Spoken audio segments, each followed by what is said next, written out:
Yung, kamusta po mga boss tip? Magluluto nga po ako ng aking isa sa mga paboritong almusal dito sa bansang Bahrain. Ito na nga po sila mga boss tip. Isa-isa ko na nga po silang ipapakilala sa inyo yung mga gagamitin natin sa ating pagluluto ngayon ng ating almusal.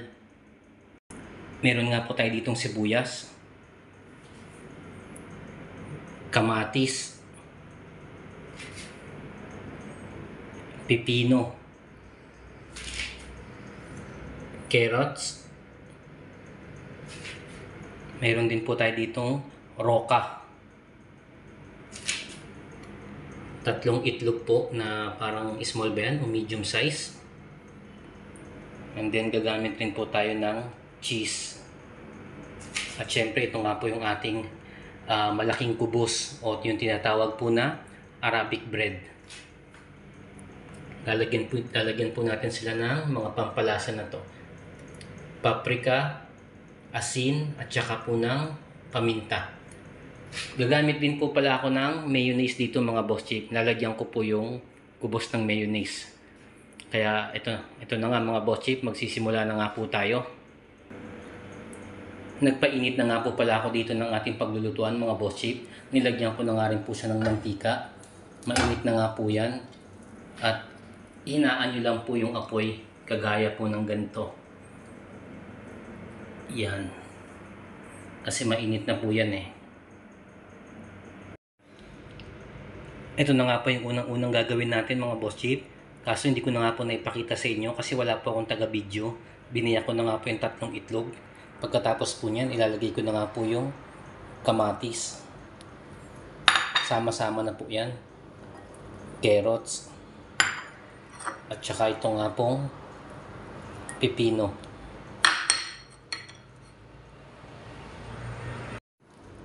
Then titimplahan na nga natin siya kaagad ng paminta, asin,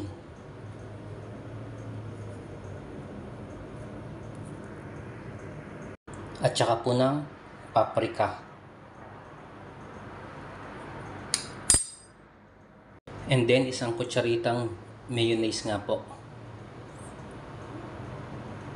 Yun, ayaw niya. Ganyan na nga lang natin. Yan. Nandiyan na nga po yung mayonnaise mga bossik. Kaya ibibit na natin siya.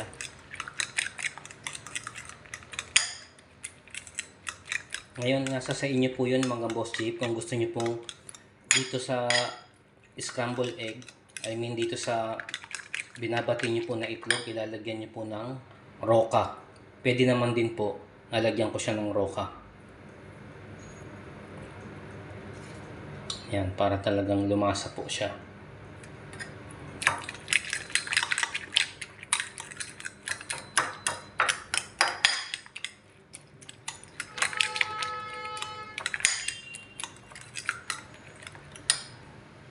Then next naman po ay lalagyan ko na nga po ng mayonnaise itong ating Arabic bread. Ito nga yung aking gagamitin na mayonnaise. Low fat. Hindi ko na po mapapakita mga boss chip, mag-isa ko lang po kasi. Ayan na nga po yung itsura niya mga boss chip, yung nalagyan na nga po ng mayonnaise. Ako po kasi hindi ko na siya gagawan talaga ng special na sauce. Okay na po sa akin yung mayonnaise mga boss chip. Ngayon nasa sa inyo po yan kung gusto niyo pong lagyan ng mayonnaise at saka ketchup. Or pwede naman din po yung Thousand Islands. Or kahit ano po na prepare ninyo na sauce. Garlic sauce, garlic mayo, kahit ano po. Ako okay na po yung mayonnaise dito mga boss chip. Ito na nga po siya. Gigisa ko na nga po yung sibuyas.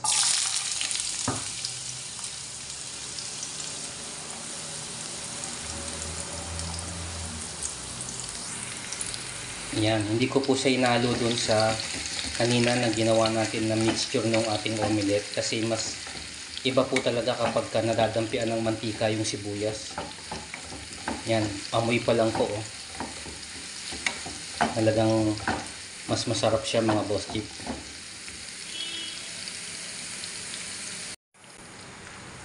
Yan, pagluto na nga po yung sibuyas, ilagay na po natin yung ating omelette. Yan, di ba nandun po yung sibuyas sa gilid? Iganyan-ganyan nyo lang po yan.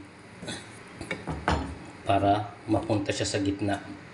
Maghalo-halo sila mga boss chip. Yan.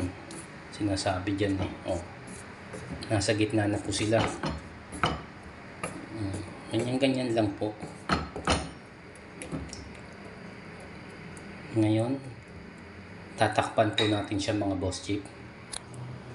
Hanggang sa maluto yung ibabaw.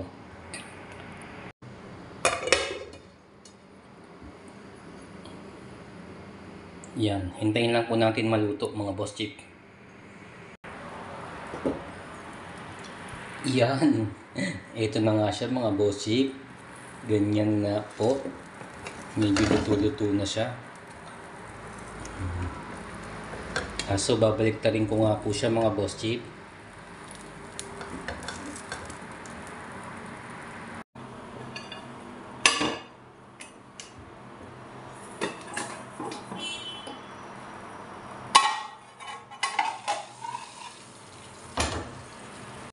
Nabaliktad ko na nga siya mga boss chip. Ganun nga po yung ginagawa ko para ibaliktad tong ganitong omelette. Ayan na nga itsura niya mga boss chip. Konti na lang po. Maluluto na ito. Kakain na po ako mga boss chip pagkatapos. Yan.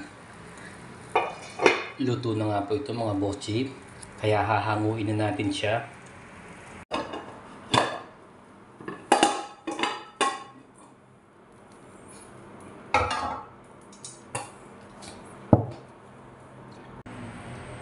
Ayan na nga po itsura ng ating omelette mga boss chip. Kapag nahango na natin siya.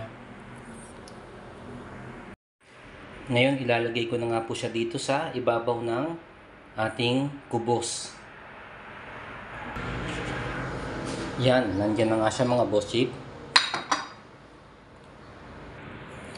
Sunod nga po na gagawin ko, ilalagyan ko na nga po siya ng 3 cheddar cheese. Depende po sa inyo kung gaano po karami yung cheese na gusto ninyo. Kung gusto niyo pong lagyan or kung ayaw niyo pong lagyan, okay lang din po. Pero mas masarap po kasi pag may cheese po mga boss chip. Hindi ko na rin po mapapakita sa inyo. Ipapakita ko na lang po yung kapag nailagay ko na yung cheese.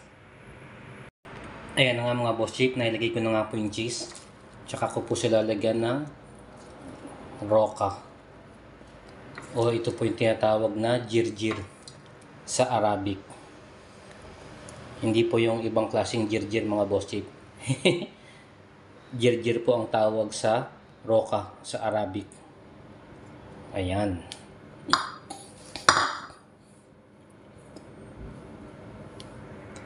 Pagkatapos nga po niyan mga boss chip, irorolyo ko nga po siya na para pong shawarma. Kaso hindi ko na nga po ulit mapapakita sa inyo. Ano ba yan? Mag-isa ko lang po kasi mga boss chip. Gusto ko sana ipakita sa inyo kung paano ko irolyo.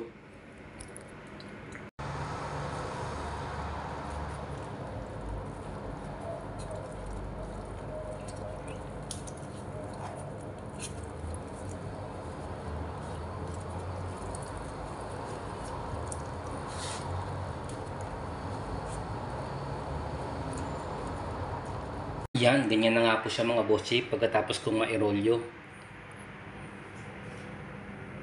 Yun. Pagkatapos nga nito mga boss chip, isasalang ko po siya sa kawali. Papainitin ko nga po siya, parang toast.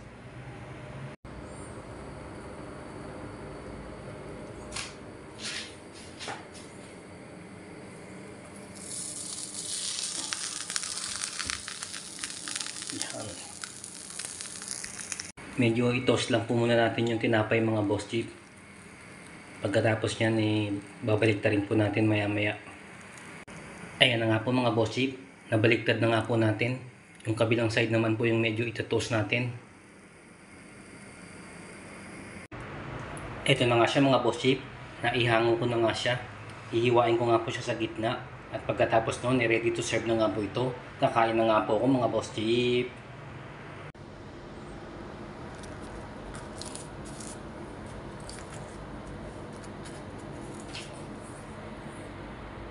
Yan nga siya mga boss chip. Ang sarap.